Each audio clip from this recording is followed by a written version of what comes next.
Olá, no Repórter Eco de hoje você acompanha muito assunto importante. Conheça o projeto que ameaça um patrimônio natural, as curiosidades sobre os moluscos e as técnicas da arquitetura ecológica.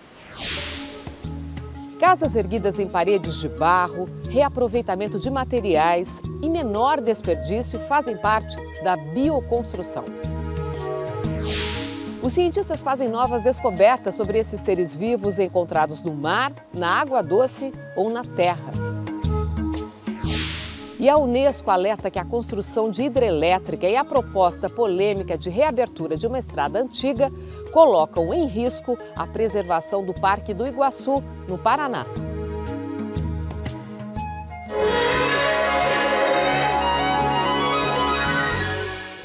Usar matéria-prima disponível no local para fazer uma obra e reduzir o desperdício. São ideias que integram a nova visão da arquitetura, a bioconstrução. Dia de céu encoberto, com névoa e garoa fina em São Bernardo do Campo, na Grande São Paulo. Ao contrário da maioria das casas, na do administrador de empresas Daniel Turi, onde ele vive com a mulher e o filho, não precisa acender as luzes. Ela foi projetada para aproveitar ao máximo a luz natural. Janelas e portas são de madeira reaproveitada. Esta parede é de terra, feita de taipa de pilão, uma técnica bem antiga. Outras são de tijolos crus. Eles foram confeccionados na própria obra. Toda a terra dessa casa, ela veio de uma terraplanagem de um prédio que ia ser feito aqui do lado, em São Caetano, né? Então era um resíduo, né? Aí a gente conseguiu ela de graça, inclusive, porque quem movimenta a terra precisa pagar para jogar nos botaforas, né? Então a gente conseguiu de graça, mas você vê, é um resíduo de uma atividade intensa da nossa região, que é a construção civil. Do lado de fora, vários telhados verdes, até na casinha do cachorro. O bambu, material resistente e versátil, é usado como revestimento e serviu para fazer as cercas. O projeto foi realizado numa interação entre o morador, que também trabalha pela conservação da Mata Atlântica em uma organização não governamental que incentiva o uso da bioconstrução ou bioarquitetura, e o arquiteto Francisco Lima. A construção civil é um setor da atividade humana que demanda muitos recursos naturais, muitos recursos materiais. Ela demanda muita energia, muita água, é um dos setores que mais demandam todos esses elementos. Então, se a gente consegue fazer uma prática mais saudável, mais sustentável, a gente está tendo um ganho aí de sustentabilidade muito grande. O arquiteto também é educador. Realiza oficinas para ensinar, por exemplo, a técnica de superadobe ou terra ensacada, que serve para fazer muros de contenção. É barata porque a matéria-prima é o solo do local da obra, colocado em sacos de polipropileno, este tipo de plástico, e comprimido. Não precisa de concreto, ferro ou madeira para fazer a estrutura. Se é possível a gente escolher um material local, da cidade, da região, e assim, como sonho de consumo do próprio local do terreno, é melhor, porque a gente evitou toda uma questão de transporte. Aqui no Sesc de Osasco, local da oficina, o superadobe serve para estruturar a horta de ervas orgânicas. A instituição desenvolve uma programação permanente voltada para a sustentabilidade. São assuntos que talvez na educação formal eles não estão presentes na escola, no ambiente, no dia a dia. Então nós acreditamos que é a nossa função estimular, gerar conhecimento, sensibilizar. Por não serem tóxicos, os materiais naturais, inclusive as tintas usadas aqui para decorar a horta, são melhores para a saúde dos construtores e dos moradores.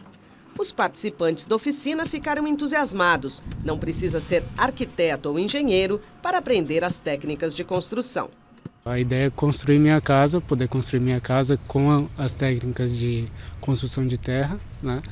E poder espalhar isso para as pessoas que não têm condições de fazer construções do jeito comum, com concreto. Eu achei interessante porque você vê, aproveita tudo que tem do lado, não joga nada fora.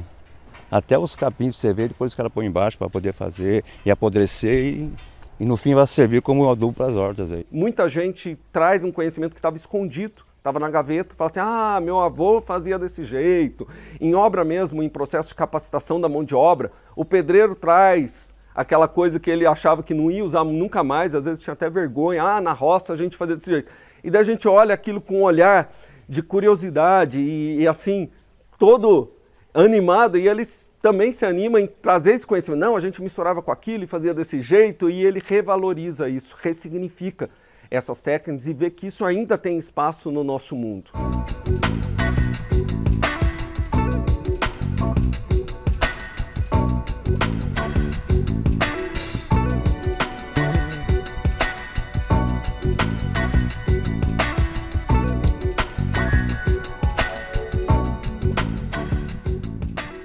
Agora você acompanha alguns dos principais fatos e pesquisas na área de meio ambiente que tem destaque aqui no Repórter Eco. No Brasil, 77 milhões de pessoas não têm água com qualidade e nem quantidade regular. O alerta é da Organização das Nações Unidas. 60% da população não tem condição sanitária adequada. Segundo o relatório da ONU, o crescimento econômico do país ainda não trouxe os benefícios necessários na área de abastecimento e saneamento básico. Os povos indígenas ajudam a frear o impacto do aquecimento global. É o que mostra a pesquisa divulgada por duas ONGs internacionais, a World Resources Institute e o Rights and Resources Initiative. As florestas em terras indígenas retêm 37,7 bilhões de toneladas de carbono em todo o mundo. Se fossem destruídas, o CO2 lançado no ar superaria as emissões globais de veículos. Durante 29 anos, os índios têm sido mais eficientes do que qualquer outro grupo humano no combate ao desmatamento. O Brasil é citado no documento como bom exemplo, com 31% de terras indígenas em florestas ricas em carbono. Depois de uma viagem de mais de 10 anos e 6 bilhões de quilômetros, a sonda espacial europeia Rosetta se torna a primeira nave a entrar em órbita de um cometa. Após uma série de manobras, a sonda conseguiu ser capturada pela gravidade do corpo celeste. Cometas e asteroides são restos do processo que levou à formação do Sistema Solar. E aguarde, porque daqui a pouco tem mais. A proposta de reabertura de uma estrada antiga e a construção de uma hidrelétrica podem colocar em risco a biodiversidade do Parque do Iguaçu, no Paraná. E a seguir, as curiosidades sobre os moluscos, espécies que servem de alimento e filtram a água do mar. O Repórter Eco volta em instantes.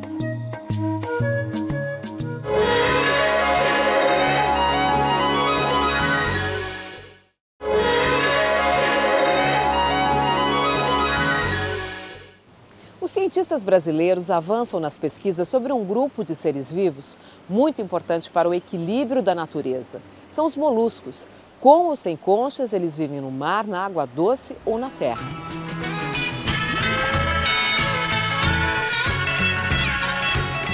O polvo é um molusco marinho que possui 8 tentáculos.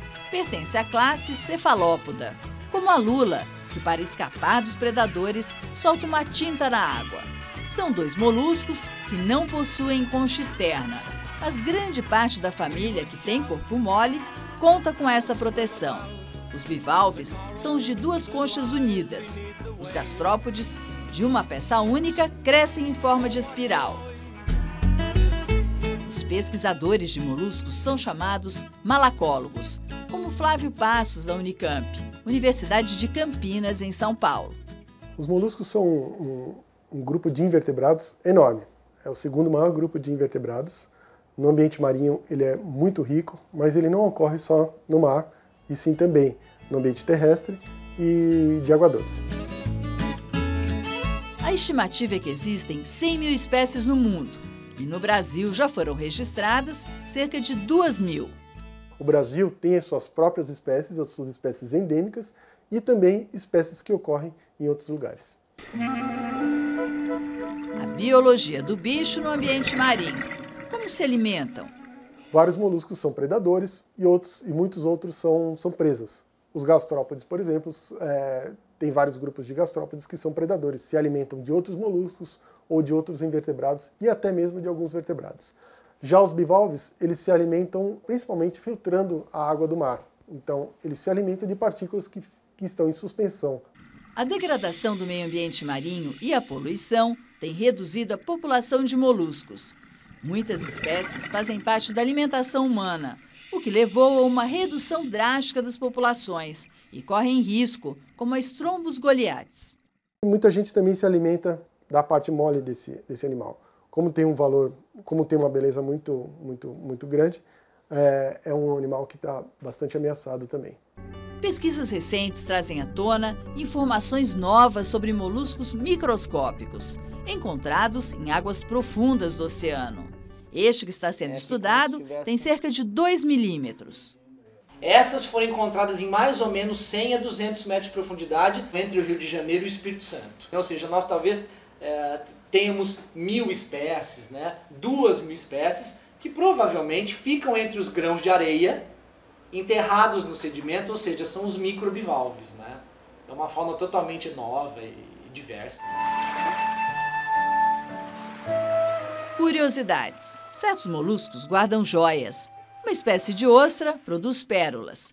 É uma reação natural para se defender de invasores. Pode ser um grão de areia e até um parasita. O agressor é envolvido por madrepérola.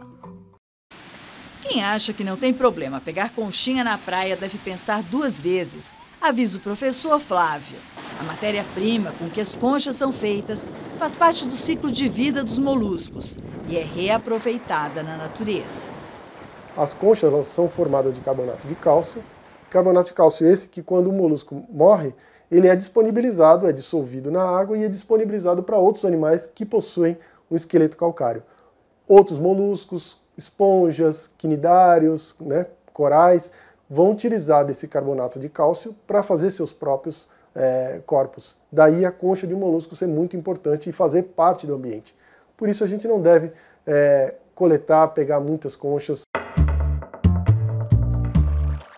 Qual a importância dos moluscos, de proteger os moluscos? Como eles são muito abundantes, muitos são predadores, são presas, a gente, conhecendo uma parte dessa biodiversidade, está conhecendo o ambiente como um todo.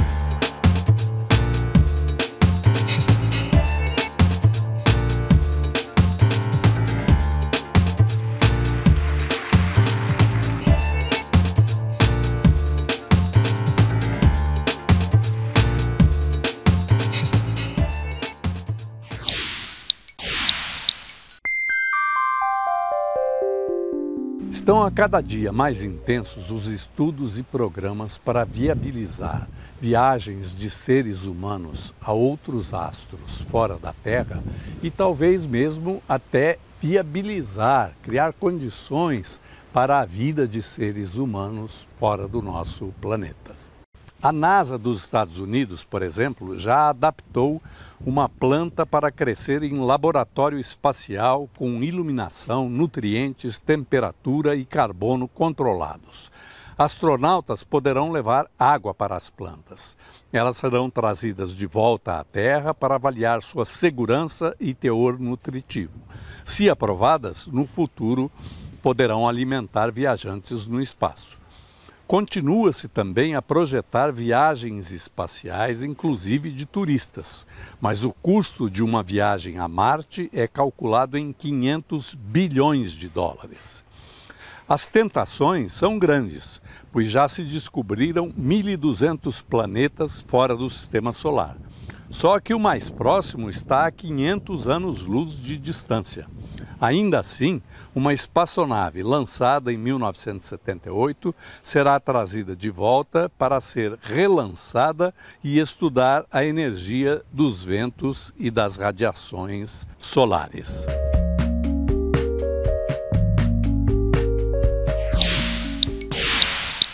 E está na hora do vídeo sobre meio ambiente e qualidade de vida que a gente escolheu para você na internet.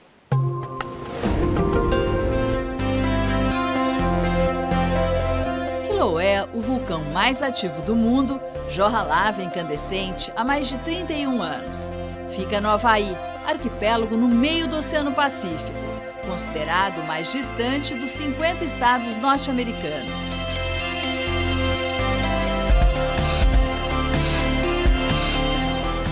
Os vulcões são estruturas geológicas que costumam se formar às margens de placas tectônicas, blocos gigantescos que compõem a camada sólida da Terra.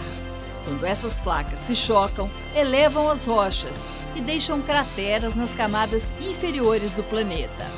Por essas fissuras, o magma existente na crosta chega até a superfície, virando um vulcão. O Kilauea é o mais recente dos vulcões que emergiram do fundo do mar e criaram as Ilhas Havaianas. O volume do material expelido seria suficiente para construir 3 estradas amplas com capacidade para contornar todo o globo. A temperatura impressiona, pode atingir 1150 graus Celsius, com poder de destruir o que tiver pela frente. E, ao mesmo tempo, capaz de aumentar a cada dia a área deste grande deserto de pedras. Um fenômeno natural que atrai turistas e desperta a atenção dos estudiosos.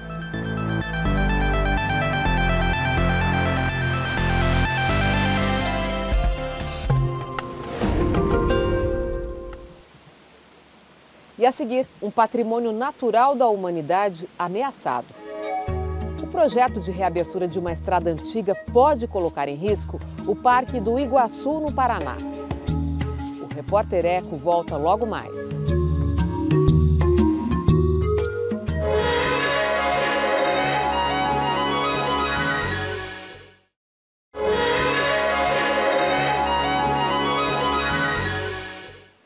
A agenda de sustentabilidade e qualidade de vida tem espaço no Repórter Eco.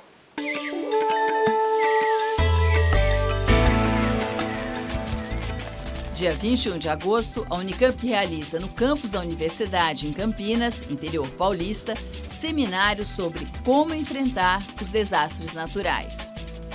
De 25 a 30 de agosto, o SENAC promove Semana de Meio Ambiente e Sustentabilidade. O evento acontece nas unidades da cidade de São Paulo e do interior do estado. E dia 2 de setembro tem encontro de biólogos na Federação das Indústrias do Estado do Espírito Santo. O Parque do Iguaçu é considerado pela Unesco Patrimônio da Humanidade. Abriga as famosas cataratas e uma rica biodiversidade, mas pode perder o título porque uma hidrelétrica e o projeto de uma estrada antiga colocam em risco a preservação do parque. Na fronteira entre Brasil e Argentina, a natureza foi simplesmente generosa. Desde 1939, o maior remanescente de floresta atlântica da região sul do país está protegido por uma unidade de conservação. Em meio à paisagem verde, que ocupa uma área de 1.700 km² a oeste do Paraná, as cataratas dão um espetáculo. Não é à toa que o Iguaçu foi o primeiro parque nacional reconhecido pelas Nações Unidas como Patrimônio Natural da Humanidade. O principal atrativo do Parque Nacional do Iguaçu é o Mirante das Cataratas. Divididas entre o lado brasileiro e o lado argentino, as centenas de quedas d'água são vistas por cerca de 1 milhão de pessoas a cada ano. Somente entre janeiro e maio de 2014, mais de 650 mil turistas contemplaram esta, que é uma das 7 novas maravilhas naturais do mundo.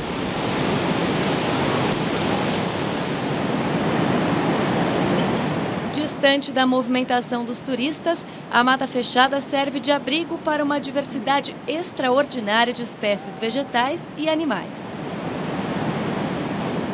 Nós temos aqui os grandes mamíferos, desde onça pintada, anta, até os pequenos animais, uma avifauna interessante também. E esse tipo de floresta, que é estacional semidecídua, ela só ocorre aqui. Então nós já estamos no interior, divisa com a Argentina, ainda tem esse remanescente de Mata Atlântica que a gente acredita que tem que ser perpetuado, né, bem conservado, para a gente manter essa biodiversidade eternizada. Imagens aéreas feitas recentemente pela ONG conservacionista WWF Brasil revelam a fragilidade da unidade de conservação cercada por grandes áreas agrícolas. E agora, com uma nova vizinha em construção. A barragem da usina hidrelétrica do Baixo Iguaçu está sendo erguida a cerca de 500 metros da divisa do parque. A preocupação concreta em termos de biodiversidade ou de fauna seria mais em relação à fauna aquática do rio. Como que esse rio, que é muito pesqueiro, que tem uma grande quantidade de peixe endêmico, ou seja, que só se encontra naquele rio, vai enfrentar esse barramento que vai acontecer. Mas o que mais preocupa ambientalistas é um projeto de lei que tramita no Congresso Nacional e prevê a reabertura da Estrada do Colono, fechada em 2001. Com 18 quilômetros de extensão, atravessava o Parque Nacional, encurtava distâncias entre áreas agrícolas e os moradores do entorno. Se o projeto for aprovado, ela seria reaberta como Estrada Parque, o que abriria um perigoso precedente para outras unidades de conservação do país. Estrada Parque, ela é uma categoria existente em vários países, mas ela serve de um atrativo turístico, uma rota cênica, que, por exemplo, também ajuda a impedir atropelamento de fauna, valorização dos principais atrativos das unidades de conservação, nessa linha. E essa Estrada do Colônio, onde ela está localizada, dentro do Parque do Iguaçu, não passa por nenhum atrativo, ela é um vetor importante de atropelamento, de caça, de tudo isso, então não é o caso, ela não se enquadra como uma estrada parque, uma estrada turística dentro do Parque do Iguaçu. Nós sobrevoamos essa área e tem um momento em que a gente não conseguiu achar o rastro da estrada, né? Então ela realmente está se recuperando e, mais do que tudo, para a fauna do parque, o fato de você ter trânsito e pessoas é um impacto grande. As espécies que vivem lá precisam de um espaço de calma para poder se reproduzir. A polêmica reabertura da estrada e a construção da usina hidrelétrica chamaram a atenção das Nações Unidas, que fez um alerta ao governo brasileiro. O Parque Nacional do Iguaçu pode perder o título de Patrimônio Natural da Humanidade. Num relatório, a Unesco, órgão da ONU, recomenda que a estrada continue fechada e dá até 2015 para receber mais informações sobre o estudo de impacto ambiental da usina do Baixo Iguaçu. O presidente do ICMBio, Instituto Chico Mendes de Conservação da Biodiversidade, órgão responsável pela gestão das unidades de conservação do Brasil, entende o alerta como pertinente e se declara contrário ao projeto de reabertura da estrada. Absolutamente contra. Nós não somos contra passivamente, nós temos mobilizado dentro do Congresso Nacional, na sociedade, nos meios de comunicação, junto aos movimentos. Imagine que estamos nos referindo ao último e mais importante fragmento de Mata Atlântica do sul do país, não é? Então, é fácil perceber o que representa você abrir uma estrada para trafegabilidade de veículos, de pessoas, né, com todos os riscos associados a isso.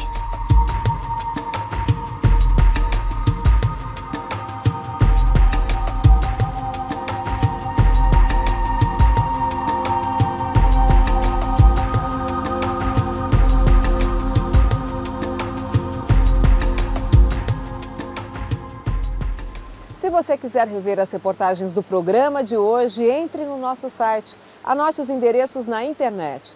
cmais.com.br/repórtereco. No Facebook é só curtir a página facebook.com/repórtereco. E o programa encerra com uma frase de Ariano Suassuna, um dos grandes escritores brasileiros que morreu recentemente aos 87 anos. O sonho é que leva a gente para frente. Se a gente for seguir a razão, fica aquietado, acomodado. A gente se encontra no próximo Repórter Eco. Até lá!